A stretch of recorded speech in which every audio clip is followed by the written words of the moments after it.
Well, it's good to see you here at the dog park today. Good, buddy. They got the sound on it too? You're kidding.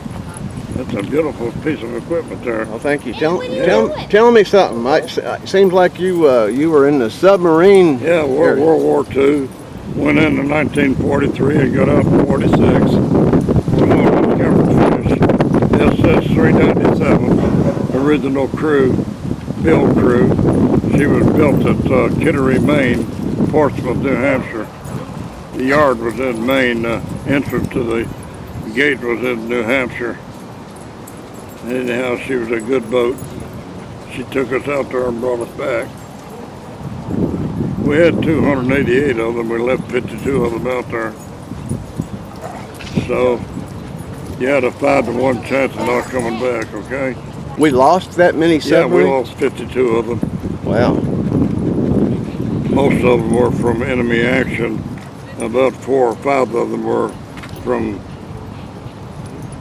crew failure or equipment failure or whatever. Most of them were depth charged or bombed or mined, hit mines. Some of them were sunk by other submarines. As a matter of fact, we sunk a Japanese submarine ourselves. It was very unusual as one submarine to sink another, but it happened. So what did it feel like when you had a depth charge go off nearby? Well, the best thing I can describe it is put yourself in a big old steel tank somewhere, like going in and cleaning out one of these gas station tanks, and you're inside and it's very close and confined, but somebody's on the outside of that tank with a jackhammer, hitting the jackhammer. I mean, the sound is unbelievable.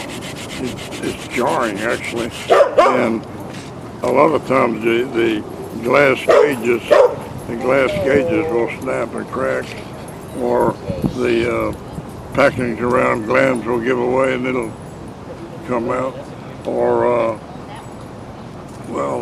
cork, the cork that's on the bulkhead overhead, you could, and the light bulb glasses are shattered. You can run your hand through your hair like that and find cork and glass in your hair. What is that cork for? Is that like an insulator sound? Insulation, yeah. But because there's a lot of condensation, actually sometimes it feels like it's raining inside the submarine from the condensation. 85 men breathing, okay? Oh, yeah. And oxygen, and you're breathing the same air over again, you know. Yeah, did they not have the ability to dehumidify that? Well, as much as possible, but not like today. Today, we had to carry our oxygen with us in oxygen bottles and use it sparingly because you also needed it to raise your submarine up off the floor, you know, to push the water out of the ballast tanks. Right. But on the present day submarines, they take the hydrogen out of the seawater, the H2O. They have a hydrogen thing where they wash the hydrogen out of it.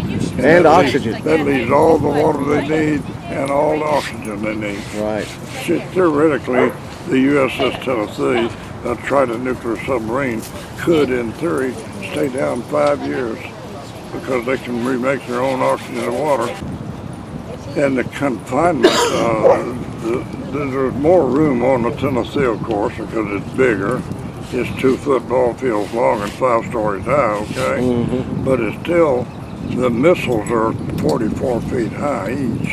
There's 24 of them. So that takes up a good half or more of the entire submarine, okay? Yeah, 40. So it's still confined, but not like the World War II boat. The World War II boat, if you and I were passing in the aisleway, we had to do back-to-back to get past each other. Right. There was not enough room. The theory is she was a machine designed to go out there and kill, okay? Right. And they were more interested in putting all the machinery aboard that thing and human comforts were less. The old World War I submarine didn't even have what we had, okay? Yeah, yeah. How long have you stayed submerged? Well, normally we came up every night if we could. But if you got a bunch of Jap ships that's on top of you, you can't come up, okay? But if they kept you down for 3 days, you were dead. All the life support systems would have failed, and you would have been dead from asphyxiation, okay? Now there was. But that's the way it works. We had to radio in. If we didn't radio with the Ultra within 72 hours, they put the notice on the board that the scabbard fish was presumed lost and sunk, okay? Because we would have been dead, that's all there is to it. The longest we were ever down was 38 hours. So what is the project you got going here? Well, I make walking sticks and give them away. I don't sell them. Just like the books that I have written, they're not for sale. I give them away. I believe in history, and history for me is not for sale. I want your great-grandchildren that haven't been born yet to know what it was like to grow up in the 20th century. Born in 1925 in a West Virginia coal town. I didn't know it at the time, but it was a great place to grow up, okay? A microcosm of all the ethnic groups in the world.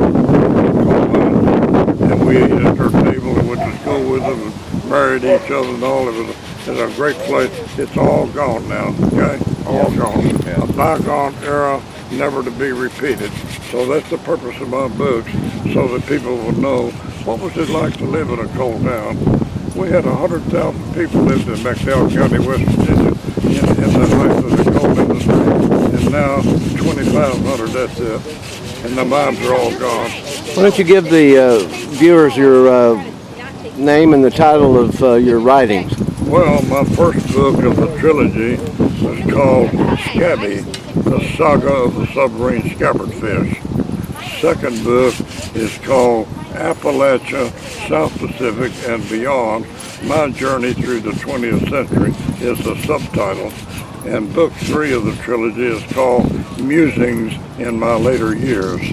And right now I've got book 4 is called HHL, History, Heritage, Legacy. Because I happen to believe that 100 years from now, your great-grandson or granddaughter is going to be reading one of my books and say, boy, I'm sure glad that old man wrote this book. You know what I'm saying? I hope you're right. Well, I don't want nothing for it, because you don't make nothing writing books anyhow, okay? Anyhow, my lawyer told me that he said, hey, if you don't sell your books, you don't have to answer to the Internal Revenue Service how many books did you sell, and you don't have to answer to the copyright people because you didn't make nothing off of it. But anything, if you wrote an editorial, and I used your editorial because I wanted somebody in the future to read the same editorial that I did and get the same feeling out of it that I did, I'll show that you wrote it, I'll show when it was published, who published it, and all about it, and the reason why I put that in my book. Okay? So, I mean, if I go to the Leavenworth because of that, well, then I'll go there. Oh, no, as long as you give credit to Everything I write like that. Because a lot of times when I write my own, I don't always say I wrote it. I don't know if they'll recognize my writing or not. I believe it will. Now back to my question about this walking stick. The walking stick, well, in 1997 when my divorce was final, I had to have something to do, so I'd walk my 2 dogs up in the woods and everything and have one of these fold-away saws.